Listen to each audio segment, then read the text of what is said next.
কসবা ৬৭ নম্বর ওয়ার্ডে এই এলাকায় যেখানে এখন আমরা দাঁড়িয়ে আছি, লাহার মাঠ, এটাকে লাহার মাঠ বলে, একদম কসবা যে পুরনো থানা বাস স্ট্যান্ড তার ঠিক পেছনে ৪ তারিখ ভোটের যখন কাউন্টিং হচ্ছে বিকেলের দিকে 3:30 4টে নাগাদ, যখন ভোটের ফলাফল বেরিয়ে গেছে, কে হারবে কে জিতবে ঘোষণা হয়ে গেছে, তখন এখানে তথাকথিত একটা বিজয় মিছিল বেরোয় গেরুয়া আবির মেখে, এবং এখানে একটা 21 বছরের ছেলে অর্ঘ্য দাস পুরো নাম, জীবনে কোনোদিন কারো সাথে পাশে থাকেনি, কোনোদিন সিপিএমও করেনি, তৃণমূলও করেনি, কংগ্রেস বিজেপি কোনো দল করেনি, মামার বাড়িতে মানুষ ছোটবেলা থেকে, মামা মামির কাছে মানুষ, একটা বাচ্চা ছেলে 21 বছর বয়স, তাকে সহ এখানকার 4 জনকে সেই তথাকথিত বিজয় মিছিল থেকে ছুরি দিয়ে স্ট্যাপ করা হয়, ছুরি দিয়ে মারা হয়। তাদের মধ্যে 2 জন খুব সিরিয়াসলি ইনজিওর্ড, কিন্তু হাসপাতালে ভর্তি হতে হয় না, তাদের চিকিৎসা করে তারা বাড়ি ফেরে। 2 জনকে হাসপাতালে ভর্তি করতে হয়। একজন এখনো অবধি 3 জনকে হাসপাতালে, 3 জনকে হাসপাতালে ভর্তি করতে হয়। একজন বাড়ি আসে, 3 জনকে হাসপাতালে ভর্তি করতে হয়। তাদের মধ্যে 2 জন এখনো পর্যন্ত মৃত্যুর সঙ্গে লড়াই করছে, আর একজন আজকে মৃত্যুর সঙ্গে লড়াইতে হেরে গেছে, অর্ঘ্য দাস। ছেলেটা একটা 21 বছরের ছেলে। একটু আগে খবর এলো 4 তারিখ বিজয় মিছিল থেকে যাকে ছুরি মারা হয়েছিল ছেলেটা মারা গেছে। একটা 21 বছরের ছেলে, কোনো দোষ নেই, কিচ্ছু করেনি, জীবনে কোনোদিন কোনো পার্টি করেনি, তাকে বলি দেওয়া হলো। এবং তার থেকে বড় কথা, এই ঘটনার যারা এখানে আমার পাশে দাঁড়িয়ে আছে, যে তোমার নামটা বলে, কৌশিক দাস, ওরই ভাই, অর্ঘ্যর ভাই, ওকেও ছুরি দিয়ে মারা হয়। তোমার ইঞ্জুরিটা দেখো, এই দেখতে পাচ্ছেন, একটু এখানে ক্যামেরাটা একটু এখানটা আনো।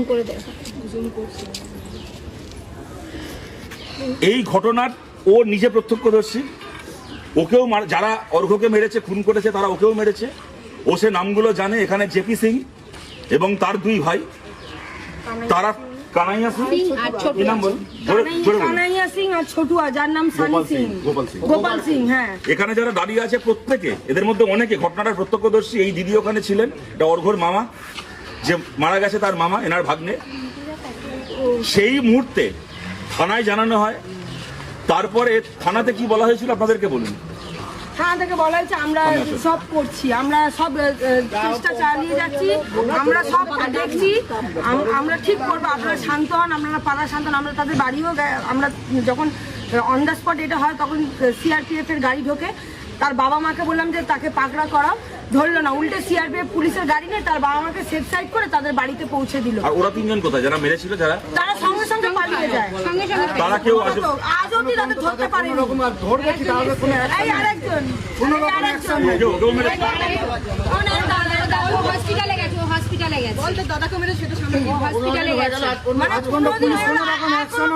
কোনো সাহায্য করেনি পুলিশ। আমাদের কাছে লাঠি চার্জ করেছে, উল্টে পুলিশ আমাদের বাড়ি ভালো। আমরা যখন এই মারা গেছে, আমাদের ভাগনা যখন হসপিটালে ভর্তি, আমরা যখন এই নিয়ে প্রতিবাদ করছি, আমার দাদাকেও এসে মেরেছে। আমার দাদা তো হসপিটালে ভর্তি ছিল, ওরও কন্ডিশন খারাপ ছিল। যে মারা গেছে দাদা শতরূপদা, যে মারা গেছে তার নাম, ওনার ছেলে জীবনে কারো সাথে পাশে থাকেননি, একটা খেলাধুলো নিয়ে থাকতো, হই হুল্লোড় আনন্দ করে থাকতো একটা ছেলে, 21 বছরের একটা ছেলে। এই মায়ের কোলটা খালি করে দিয়েছে। আমাদের বিচার চাই, আপনার নাম কি? 3 জনের শাস্তি চাই। পম্পা দাস, অর্ঘ্যর মা, এনার কোলটা খালি করে দিয়েছে। পুলিশ 15 দিন ধরে কিরকম তদন্ত করছে আপনাদেরকে দেখাচ্ছি। যারা খুন করেছে এরা প্রত্যেকে তাদেরকে চেনে, এদের চোখের সামনে ঘটনাটা ঘটেছে দিনে দুপুরে। তারপরে এখানকার লোকের তারা খেয়ে তারা বাইকটা ফেলে পালিয়েছিল, তাদের নামে থানা এফআইআর করা হয়েছে। এবার আপনাদেরকে দেখাচ্ছি পুলিশ 15 দিন ধরে কিরকম। এই হচ্ছে তাদের তদন্তের নমুনা। বাইকটাকে পুলিশ, যারা খুনটা করেছে, যারা ক্রিমিনাল, তাদের বাইকটাকে এখান থেকে বাজেয়াপ্ত করার পর্যন্ত চেষ্টা করেনি, এখানেই পড়ে আছে, ঘর সিল করেনি তাদের। উল্টা আমাদের সাধারণ মানুষকে এসে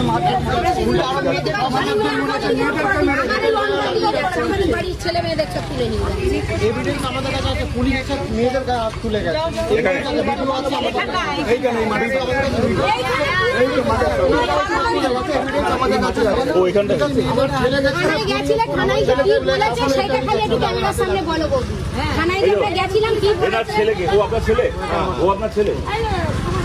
ওকে ছেলেকে মারছিল, কৌশিককে যখন মারছিল, কৌশিকের বাবা ছেলেকে বাঁচাতে গেছে, ওকে করেছে ওনার মামা, ওকে ছুরি মেরেছে, না না পুলিশ মেরেছে। না না ওই কসুরের কথা বলছি, ওকে ছুরি মেরেছে, ওকে বাঁচাতে গেছিল, এইটা হচ্ছে অপরাধ। এই পুলিশের মারের দাগ দেখুন, এটা মামা সবাইকে শরীরে পুলিশের মারের দাগ। সবাইকে পেশেন্টটা ভর্তি হয়েছে এখনো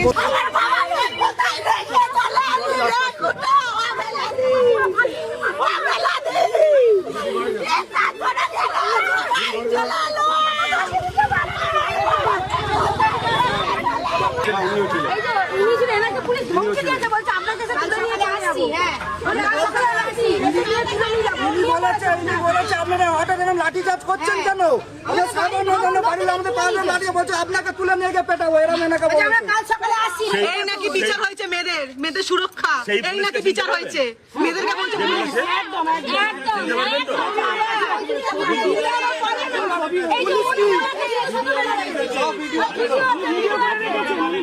মেয়ে মালটা কোথায়? কালকে ওনাকে এসে তুলে মেয়ে মাল, এটা মাল, আমরা মাল, পুলিশের ভাষা, পুলিশের ভাষা, কসবাদানের পুলিশের ভাষা, কসবাদানের পুলিশ পুরো পয়সা খেয়ে আছে। চলে যাবো, আমার খেয়া বলছে যেতে তোমার কাছে ভিডিওটা আছে? সব আছে, অনেকের কাছে আছে। পুলিশ থেকে দেখা যাচ্ছে সেই ভিডিওতে। আমরা বলছি এইটাকে আমরা ছাড়বো না, কিন্তু আপনাদের কাছে আবেদন করছি এবার 10 রকমের এই জেপি সিং, কি পুরো নাম কি জেপি সিং এর? জিতেন্দ্র প্রসাদ সিং, ওর দুই ভাই কানাইয়া সিং, গোপাল সিং, জিতেন্দ্র প্রসাদ সিং, কানাইয়া সিং, এই তিনজন মিলে যে অর্ঘ্য দাসকে খুন করেছে, কৌশিক থেকে শুরু করে বাকি এই ছেলেগুলোকে খুন করার চেষ্টা করেছে। টোটাল 4 জনকে ছুরি দিয়ে খুন করার চেষ্টা করেছে, এবং মহিলাদের উপর তারপরে পুলিশ এই যে অত্যাচার করেছে, যে দালালি করেছে। আপনাদের কাছে বলছি অনেক রকম চাপ আসবে, পুলিশের চাপ, টাকা পয়সার চাপ, আর সবচেয়ে বড় চাপ হচ্ছে ওই যে ছেলেটা চলে গেল সে তো আর ফিরবে না, বাকি 3 জনের জন্য চাকরির ব্যবস্থা করছি, তোমাদেরকেই টাকা দিচ্ছি, মিটমাট করে নাও। আপনাদেরকে বলছি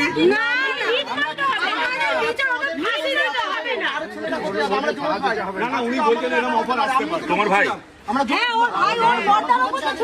আমি লুকিয়ে আছি, আমি তো কোনো জায়গায় থাকি না।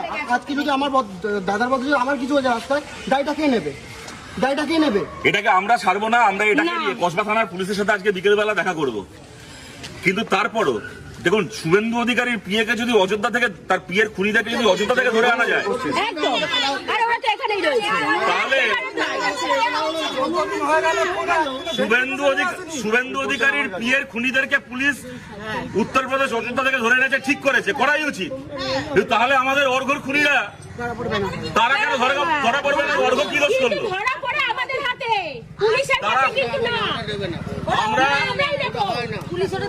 আমরা বলছি এই পুলিশের বিরুদ্ধে, যদি আমরা পুলিশকে আবার সময় দিচ্ছি, আজকে সকালবেলা পর্যন্ত ঘটনাটা অ্যাটেম্প টু মার্ডারের ছিল, আজকে ওটা অ্যাটেম্প টু মার্ডার নয়, ওটা মার্ডার। দীপুদি আমরা পুলিশের সাথে বা বাকি যারাই আছেন পাড়ার লোকেরা, তারা ঠিক করেছেন যে ওর মৃতদেহ এসে পৌঁছানোর পরে তারা থানায় যাবে। একদম।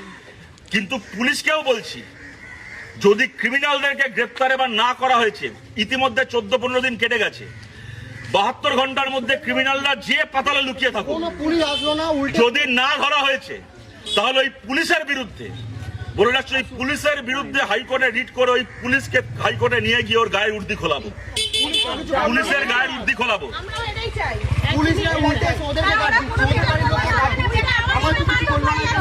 এখানে আধা ঘন্টা মিট দেখালো, দেখে যেটার মতন চলে গেল। আমরা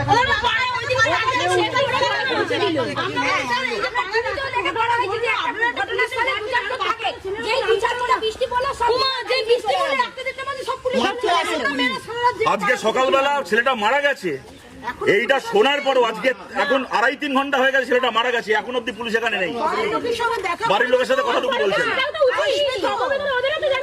যারা খুন করেছে তাদের বাড়ি এখানে, তারা বাড়িতে আছে কিনা খোঁজ নেওয়ার জন্য